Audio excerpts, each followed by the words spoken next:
Assalamualaikum. My name is Muhammad HAFIZUDDIN bin Muhammad ZULKIFLI. Today I will present about fundamental of machining. Machine. In this lecture we are working on the only machine we are going to use is vertical milling machine. Vertical milling machine is a precision tool used for shaping and fabrication by the removal of stock commonly from metallic workpiece.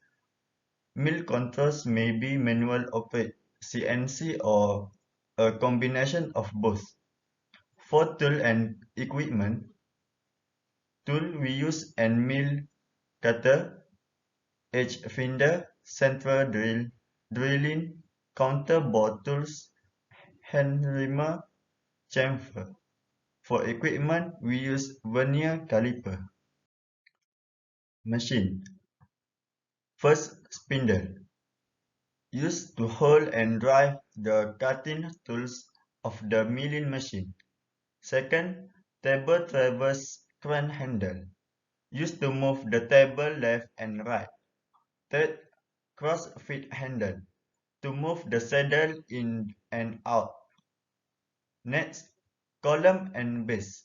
A main cast that support all other parts. For the table, used to hold the work or work holding device. Vertical knee traverse crane, used to move the knee up and down. Tools and equipment. First, hand reamer, used to increase the size of an existing hole by a minimal amount while maintaining great accuracy and leaving clean side. Second, drilling, used to make a hole.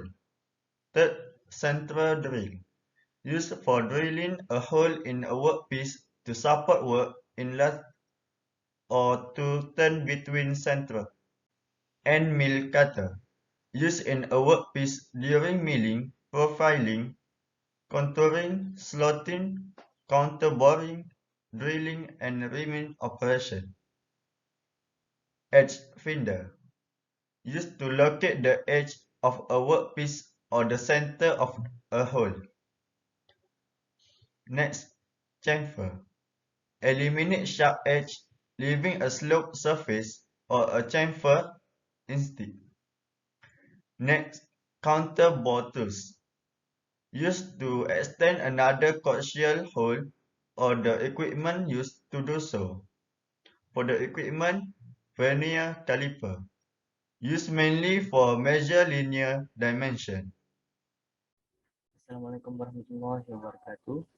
My name is Muhammad Syafiq Aiman bin SUHIRMAN and my master ID is MA20124. I'm going to explain my video project for the component number 2. The first one is the feed rate. The definition of the feed rate is one of the cutting factors is feed rate, which is used to move the tool against the workpiece in order to cover the entire area to be machined. It is usually applied perpendicular to the cutting velocity. However, the angle between the cutting velocity vector and the feed vector may vary from 90 degrees. The feed direction as well as the speed and depth of cut are shown in the following schematic picture for a straight time operation. So this is the schematic picture. Then this unit, different units are used in the deformation operation to indicate feed rate in the most appropriate way for that process. The table will show the most common feed rates units used in various machining operations. This is the table you can see here. Next is the formula to determine the feed rate. So we have here the F equal to small f times U times N. For F the table feed and the F also feed per tooth of cutter, and U is the number of teeth of cutter, and N is RPM of the cutter.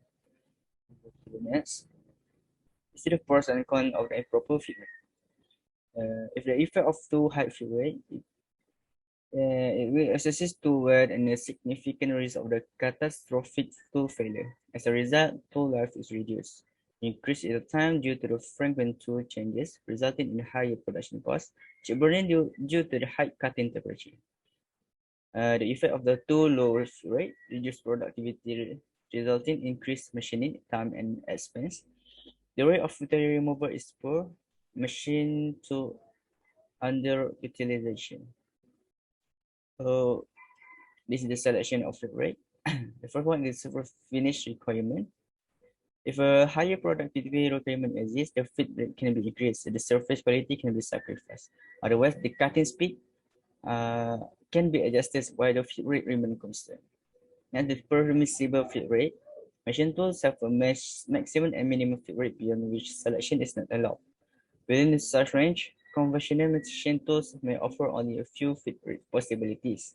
Cutting through geometry impacts surface quality in addition to fit rate, so if the geometry allows, a higher value can be chosen.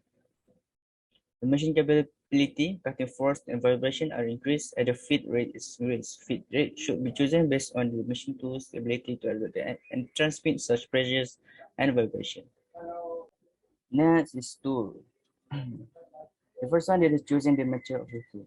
Regular carbon steels are typically out of the question due to their limited capabilities. The most cost-effective material for the job is HSS, which is the high-speed steel.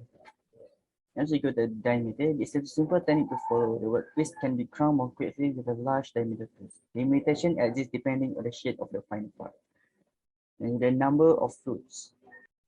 The flutes of a milling bit are the channels. The fit rate can be raised because less material is withdrawn when more flutes are employed. There are many tools that have been used in this step. The first one is end cutter 20mm. Next is the edge finder. The third one is the center drill 3mm. Next is the drilling. And next is the counter bore tools M8. And next is the reamer. Next is the chamfer. That's the cutting speed selection.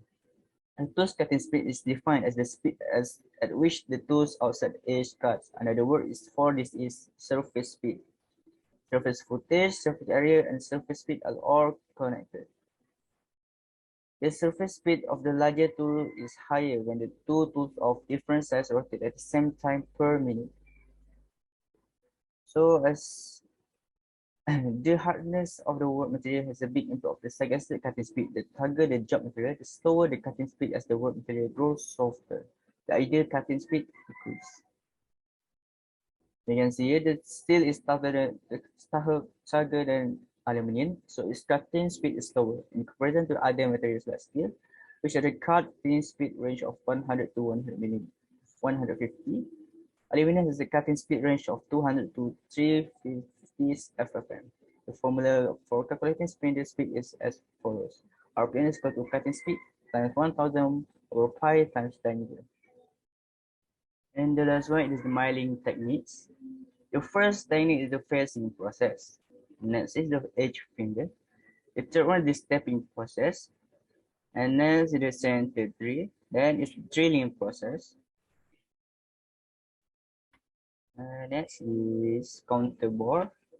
And the next step is the tapping process, sorting process, and the last one is the chamfering process. So this is the process for the milling techniques.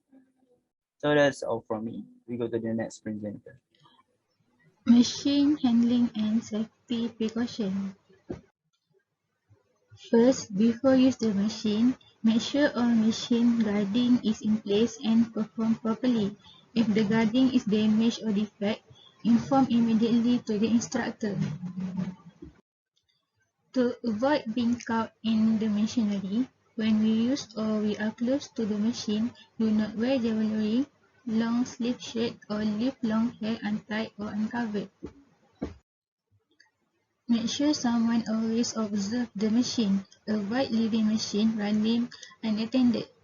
People might be injured by moving parts because they did not notice that the machine is running. Fourth, you will be exposed to additional hazard if you are executing maintenance to the machine while the machine is still moving. Keep away from cleaning, oiling, adjusting, or repairing any machine while it is still running. Next, let the machine stop by itself. Avoid trying to stop the machine by using your own hands or body. If you try to stop the machine by yourself, it will result in entanglement.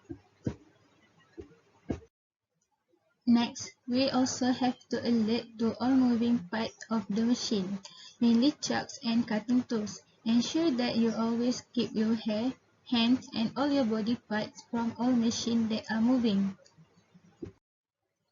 Make sure to listen to the machine sound after turning on the machine. If it sounds like something is wrong, you must turn it off. The machine is probably not working well.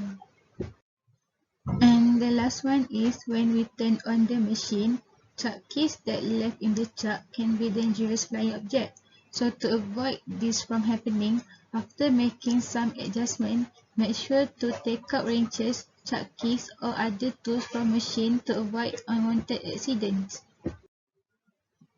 Next, let us see what is machining methodology and technique.